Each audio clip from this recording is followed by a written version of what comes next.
Mag-install tayo ngayon ng dashcam QCY Q22 Pro sa Toyota RAV4. Ayan, Toyota RAV4 yung i-install natin. Ang i-install nating dashcam, ito yung triple camera dashcam na yung dinidikit sa windshield ng sasakyan. Ayan, 4K video resolution na siya. Tapos meron siyang wifi application, super night vision, meron ding parking monitoring. 3 camera dashcam. Ayan.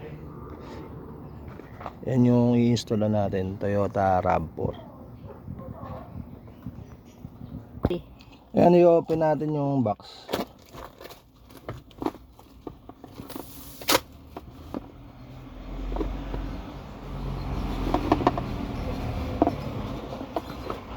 Ito yung laman niya sa box.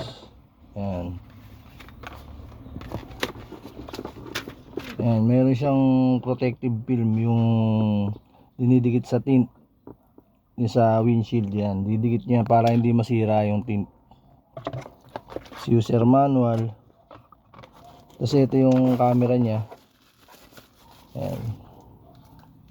Ito yung QCY Q22 Pro camera. Front camera to, front. Ayan, ito yung front camera niya. Tapos yung sa kabila inside camera.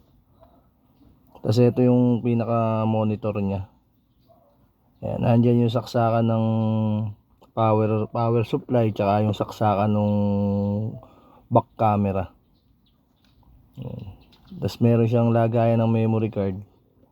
Ayan, ito yung lagayan ng memory card niya. Dito. Hindi ma-open eh.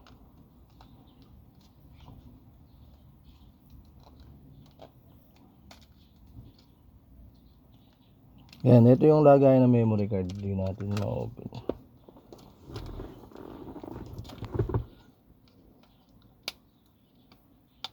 Wala kasi kung kuko. Yan. Yung lagay ng memory card yan. Diyan nilalagay yung memory card.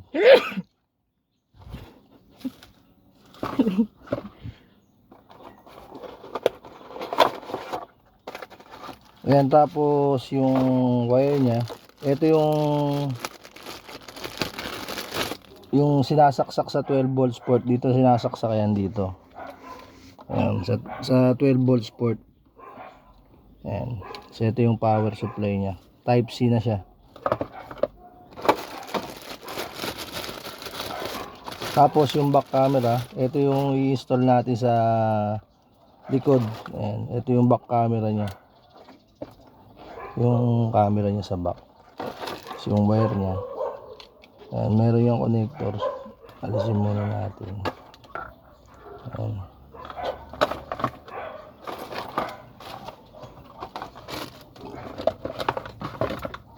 Ayan, itong dashcam na to, nilidikit lang to sa windshield ng sasakyan. Ayan, nakadikit lang na ganyan yan. Tapos plug and play lang. Ayan. Kayo na yung bahala kung saan nyo gustong ilagay. Pwedeng dito or saan nyo gustong ipwesto. Pwede. Ito ipopwesto natin to sa gitna. Ayan, nasa gitna siya, nakaganyan. Ayan, bago nyo idikit yung dashcam, meron yung protective film. Ayan, lagyan nyo muna nito para hindi masira yung tint nyo. Ayan. Ayan, dikit nyo muna sa ayan, sa mirror.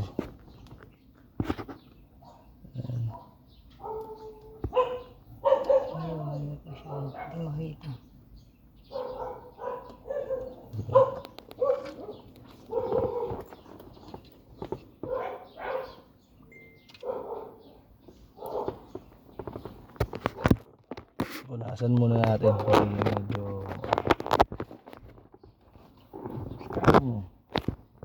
ayan, bago natin idikit tong dashcam, ilagyan nyo muna yung protective film nya. Ayan, para hindi masira yung tint pag dinikit nyo na yung dashcam. Ayan, nakadikit kasing ganyan yan. Ayan, lagay nyo na yung film. As tsaka natin ididikit to. Ayan, nadikit ko na yung pinaka ano nya, monitor. Ito yung monitor nya. Tapos nandiyan yung saksakan nya. Sunod na i-install natin, ito yung charger adapter nya, yung sinasaksak sa 12 volts port. Ayan, kaya natin sasaksak yan. So yan, type C siya. Dito siya sinasaksak. Ayan, ito. Ayan, ito yung wire niya, sinaksak natin dito. Dapat yung pagkakasaksak niya ganyan, yung ano niya, yung wire niya pag ganun. Hindi dito sa kabila, dapat pag ganun. Ayan. Ayan, nilagyan ko ng allowance yung wire. Tapos gumapang siya rito sa kesame sa kanan. Ayan. Ito yung wire niya, pinasok ko dyan. Ayan, pag ganun siya, pa kanan. Tapos pagdating dito, lulusot niya sa plastic. Hindi niya na kailangan alisin yung plastic niyan. Gamitin nyo lang yung pry tool kit na kasama nung dashcam. Ayan, panlusot dito sa gilid para malusot nyo yung wire. Ayan, tapos pagdating ko rito, meron akong rubber na inangat. Ayan, para malusot ko yung wire dito sa gilid pag ganun pababa. Ayan. Ayan, inangat ko tong rubber. Tapos ito na yung wire nya. Ayan, sa ilalim. Meron naman ako inalis dito na plastic yung takip. Kaya may takip dyan. May pinipindot lang yan para maalis. Pipindutin nyo isa, dalawa, tatlo, apat. Apat yung pipindutin nyo para umangat siya. Kasi ito na yung wire nya. Tinali ko rito sa ano, may pagtatalian naman yan. Ayan, ito na yung wire. Tinali ko dyan. Tapos dito may pagtatalian din. So ayan na siya. Ayan, nilusot ko rito sa gilid na to. Kasi ito na. Ayan, nakasaksak na siya dyan. Lagyan nyo ng allowance tong wire. Huwag yung banat. Ayan, kailangan may allowance para kahit tugutin nyo, hindi siya banat. Ayan, tapos babalik na natin to. Ayan, naka ano lang yan. Parang plastic clips. Ayan. Pag aalisin nyo, pipindutin nyo lang yan. Ito, tsaka ito. Maalis na yan. Kasi yung rubber dito sa gilid, ayan, babalik nyo lang. Ayan. So, ang sunod na install natin yung back camera na. Ito yung back camera. Ayan, pag-iwalayin nyo muna siya, mayroon yung connector ito. Ayan. I-install na natin papuntang likod tong wire na to. Ayan, ito na yung wire ng back camera, sinaksak ko dyan. Ayan, sinasaksak lang rin yan. Tapos yung wire nya, ito ginapang ko rito, papunta ulit ng kanan. Ayan. Ito yung wire nya. Ayan, mahaba. Ayan, igigapang ko yun sa kanan, pakanan. Ayan, kaya naman lusot ng kamay yan. Ayan. Tapos pagdating dito, pasok nyo nung pry tool kit na ito yung plastic. Ayan, pasok nyo dyan, tapos angat nyo yung rubber. Ayan. Ayan, para mapasok nyo yung wire dito sa gilid. Ayan, papasok nyo ganun yan. Papuntang likod tayo. Ayan, dito na tayo sa pangalawang pinto. Ito na yung wire nya. Ayan, ipasok ko na rin dyan. Tapos pagdating dito yung rubber, angat nyo lang. Ayan, angat nyo yung rubber para maipasok nyo yung wire sa loob. Ayan, para mapasok nyo yung ganun. Ayan, pag ganun. Pagdating dito sa plastic ulit, pasok nyo lang. Ayan, pasok nyo lang ganun yung wire. Ayan, papuntang likod na.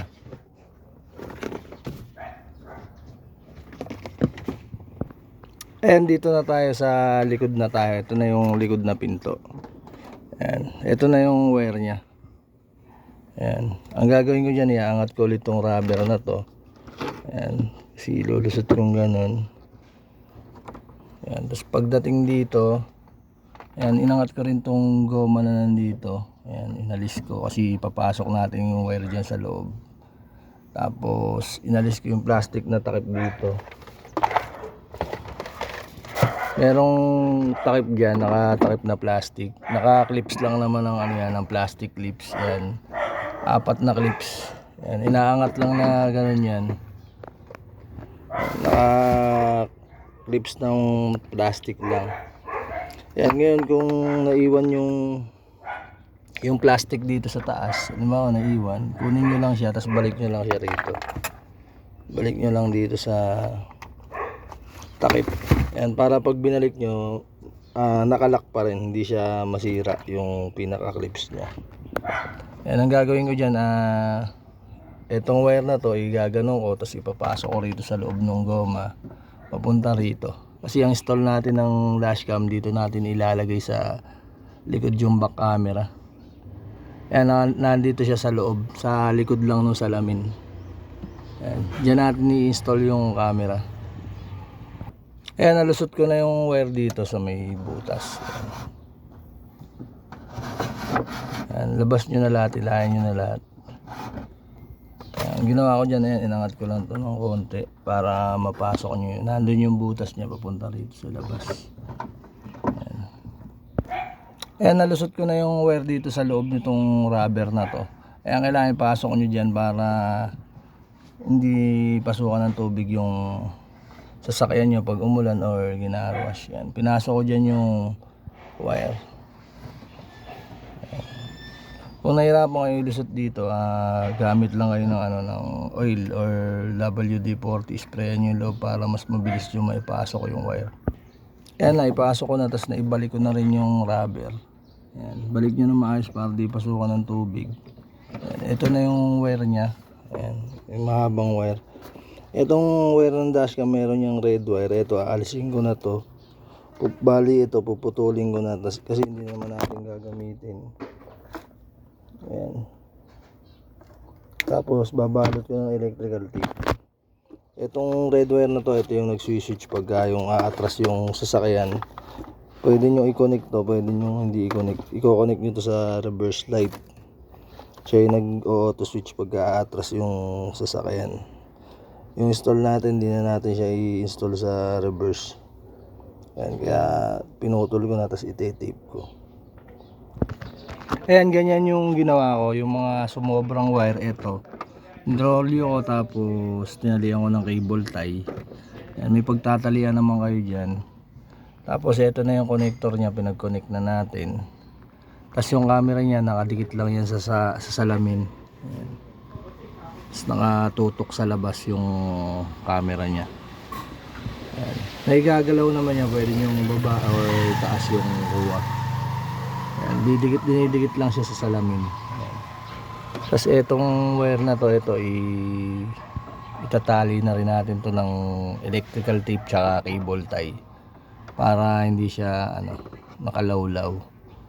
Ayan. Ayan, ganyan yung pagkaka-install ko nung back camera nya. Ayan, ito nakadikit lang siya.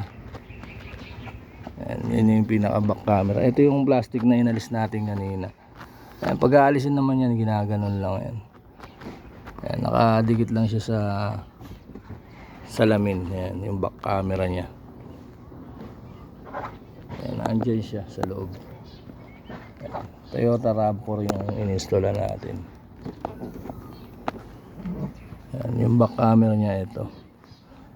Ayan, tingnan natin yung kuha ng dashcam. Ayan.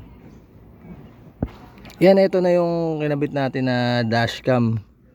Yan, Q22 Pro 4K video resolution triple camera dashcam. Lalagyan natin siya ng memory card. Ang ilalagay natin memory card yung 32 gig na SanDisk. Kailangan class 10, tapos yung speed nya 120 pataas or 100 pataas. Yan, tapos kailangan original para hindi naghahang. Kaya niya yung 4K video resolution, hindi siya umiinit. Yan yung memory card na kailangan ilagay sa dashcam. Dito nilalagay yung memory card. Ayan, itong slot na to. Ayan. Ayan, nalagay na natin yung memory card. Pinipindot lang naman yan pagka ilalagay. Ayan. Tapos meron rin siyang lock. Itong dashcam na to, plug and play lang. Sinasaksak lang sa 12 volts port. Wala ka nang ibang gagalawing sa wiring. Nakasaksak lang siya dyan sa cigarette lighter. Tapos pagka inon mo yung sasakyan, ayan, start natin. Ayan. Bali, pagka in-start yung sasakyan, automatic, mag-on na rin siya, tapos mag-record na rin. Ayan, sila natin. Yan, itong dashcam na to, pag on mo ng sasakyan, on na rin siya, tapos automatic magre-record na rin siya. Ayan, wala ka nang pipindutin sa kanya pagka tuwing i-start mo yung sasakyan, automatic start na rin siya, tapos record na rin. Ayan, tapos auto delete na rin pagka puno na yung memory card mo. Kung saan niyang ini-erase yung mga luma mong record. Ito yung front camera, tapos inside camera, tsaka back camera. Pwede mo siya makita ng sabay-sabay tatlo. Tapos pag swipe mo yung screen niya, pwedeng front lang yung display niya. And pagka swipe mo papunta rito sa left, ayan, pwedeng inside lang. Ayan, pwedeng back lang yung kuha ng camera. Tapos pwede siyang sabay-sabay tatlo. Ayan. Tapos meron siyang playback, pwede mong mapanood yung mga na-record niya, yung mga record ng front, na-record ng inside, tsaka na-record ng rear. Magkakahiwalay yung file nila. Ayan, yung mga na-record sa inside, ayan. Pwede kang mag-delete. Ayan, yung mga na-record sa rear, nandyan rin. Ayan, pwede kang mag-play sa dashcam. Meron din siyang wifi application na dina-download para makuha mo yung mga record niya malipat sa phone. Ayan, na hindi mo na kailangan kunin yung memory card. Meron siyang wifi apps na pwede mo i-transfer yung mga record niya sa cellphone mo. Ayan. Ayan, QCY-Q22 Pro. Kinabit natin sa Toyota RAV4. Ayan, ito yung dashcam na dinidikit sa windshield. Ayan, meron kasing dashcam na dito naman pinapatong naman dito sa yung rear view mirror dashcam. Ayan, yung install natin ngayon, ito yung dashcam na dinidikit sa windshield. Ayan, nakahiwalay siya. Ito yung salamin niya, tapos ito yung dashcam.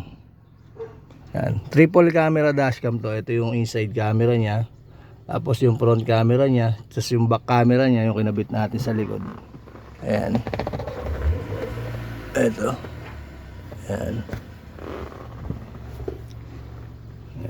3 camera dashcam.